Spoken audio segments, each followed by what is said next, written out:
How y'all doing? And now we're going to talk about chapter 6 of my life as a trailblazing dancer.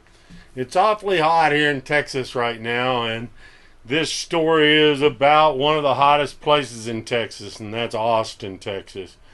I'm going to talk about Austin, what I did when I first got back there, meeting a couple of girls that do offer me a very cool opportunity to do something. And also, I'm going to show you my chest. I'm going to show you what I look like today, what the Heath bar looks like. I'm kind of proud of it, to be quite honest. And we'll get into all that. Until then, y'all have a wonderful day, and thank you for watching. Enjoy chapter 6. Once I got back to Austin, the club was still there, but Paul was gone. The Mr. Gay Universe, the guy that I kind of modeled, the way, modeled myself kind of after, with a lot of routines and things like that, where, everything was a show. And he was gone. He had left, I guess, probably because, well, let's face it, he was gay, dancing in a ladies' club, and gay dancers, even though there was lots of them, because, for a number of reasons. One, they had been dancing gay for a while in gay clubs, but also it just seems like that gay guys gravitate toward the entertainment business. The dancing and the acting and they're just more of them in it. More of them want to be actors and want to be singers and dancers and people like that. But I don't know why. I don't know why that is, but it is. But not to say that aren't straight guys that can do the same thing. I mean, guys are guys. I want to talk about this one gay guy. He was a UT cheerleader. He was amazingly talented. I mean, he could do gymnastics. He was a great dancer. He was really good looking, and everybody, all the UT girls knew who he was. So he was extremely popular. But the only thing wrong was when he got off stage, because back then we used to kiss the girls. When they gave us a tip, we'd give them a little peck, just a little peck. Cause all I did, because if you start giving kisses to girls, then some girls are saying, well, he didn't kiss me the same way, see, only just a little. But he would go back in the back and make himself throw up because he is kissing those girls, and he didn't last long because of that. I mean, so it helps to like girls, that's for sure. But when I got back to Austin, I hooked up with a door girl there, which was my best friend. I'd been friends with her for, well, the whole time I'd lived in Austin. I think we made friends. She was the door girl at the club, so I met her and ended up being roommates with her. Then I went out to California, came back, stayed with her when I got back, and of course I had shin splints when I got back. So I took some time off. I took about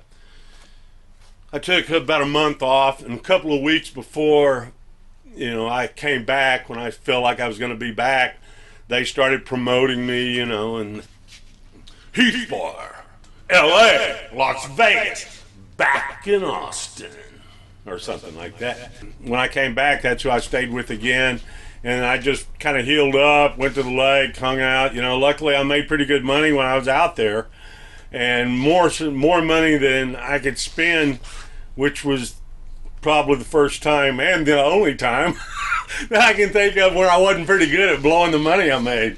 So, but you only live once, right? But anyway, I got back to dancing there, and these two girls came in the club, and they were two blonde girls. I don't remember their names. I feel so bad about that because, I spent quite a bit of time with these girls.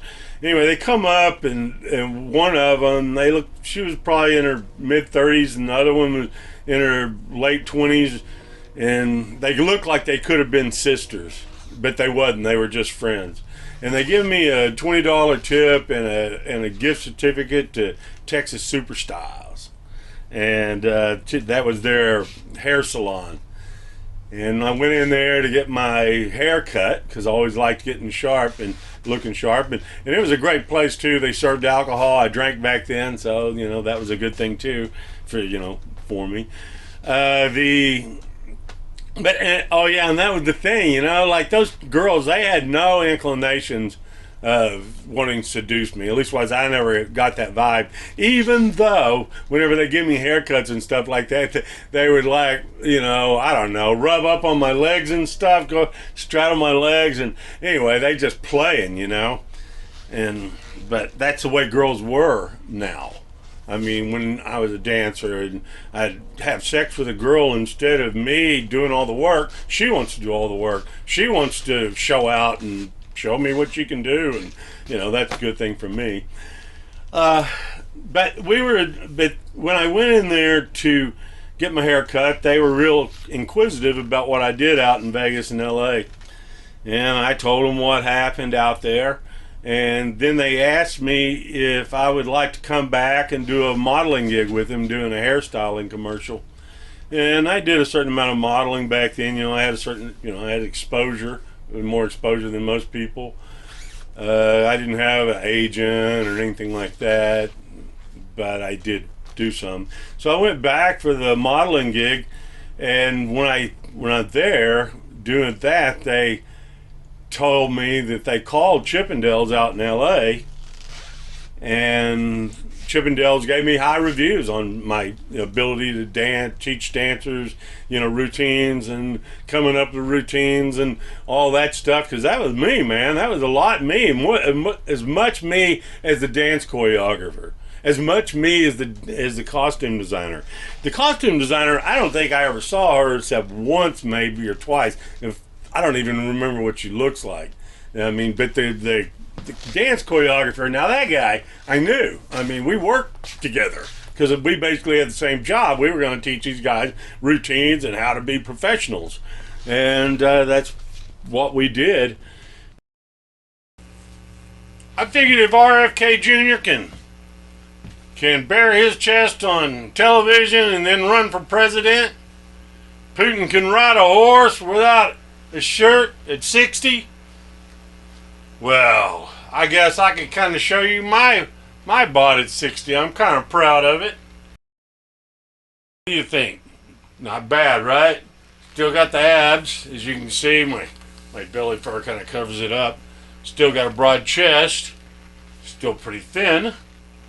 Got my pecs that are still pretty firm looking. My guns look good, huh? Bam. And oh yeah, and I've added these sexy love handles. Oh yeah, baby. Anyway, that's the way it is. They wanted to open another ladies club in Austin, and man, I tell you, I don't know about them opening a ladies club in Austin. I mean, because Austin was 250,000 people, and that was the big reason why I loved Austin so much. Was it was so cool. Austin was 250,000 people, had a huge nightclub, rated one of the top, if not the top, youngest populations in America. It was real young, real hip, real cool, had nude places to lay out. They had Hippie Holla and Marshall Ford. Marshall Ford was for the straight people, and Hippie Holla was more famous, but it had 90%, 70% gay probably. So I didn't really like going out there because I didn't really like guys checking me out, you know, even though guys checked me out before. I mean, when I was dancing and stuff. I mean, but I didn't really, you know, want to be, you know, hit on by guys all the time. And when you're dancing, even though you're dancing with gay dancers, you know, they know you're straight, and they don't jack with you, you know, they just treat you like, you know, one of the guys kind of thing, you know. But when you go out to some place like that, well, then you look gay because you're with a bunch of gay people, and then you get hit on a lot, and I really didn't like that. So I went to the straight places, and that was a good thing when you're a stripper because, you know, you wanted to get that all over tan, you know. I didn't want to have those lines of bathing suit lines, and, you know, that looked bad. And so you either went to a tanning bed or you hung out at the lake, which, you know, I'd hang out at the lake except in the wintertime. So we get back, and when I go in there to and do the modeling gig, the girls approached me about opening a club in Austin. You know, I thought, man, we should be opening this club. And I even told them, I said, we should be opening this club in Dallas or Houston or someplace where there's a shitload of people, because then you could put one on the other side of town, like on the other side of Houston, and you would have, you know, still millions of people that would be isolated around your club. But when you're in Austin, even though our club is on North Austin, Austin was only 250,000 people. It was probably one of the smallest towns to ever have a ladies' club, because you depend on lots of girls. And they wanted to do it, and I was all gung-ho, because they wanted me to be over all the entertainment of the club. I got to do it all. I got to design everything and set up lighting the way I wanted it and sound the way I wanted it, and you know, the problems I'd seen with other clubs, and then I wanted to fix all those problems. I wanted it to be the best club ever, because for the first time I'd opened a lot of clubs. I worked at a lot of clubs where I was there, Houston, San Antonio, LA, you know, lots of places where I'd worked where they opened, and I knew how to open a club too. and when that's something we're going to get into, but they wanted to do that, and I thought it was pretty cool, because, you know, they were entrusting me, a 22-year-old kid, to be over their entire entertainment for a club that, if their entertainment isn't good, they're screwed, because that's what it's all about. It's all about, you know, entertainment. And needless to say, my club, everything had entertainment. And we'll go into that. But anyway, once we figured out we was going to do that, me and the girls, we went out looking for a venue, and we found this place right here. And I got to say that it's called, as it says here, you know, the Showboat, Port of Austin. And these other two buildings here, we're going to talk about those two later on. But this building right here is the one that we opened up. And that was the Showboat to Fantasy Island. And we're going to get into that next time. Until next time, I want y'all to have a wonderful day and be happy. Thank you. Oh, and stay tuned for the next episode. Heath Bar, Trailblazing Dancer.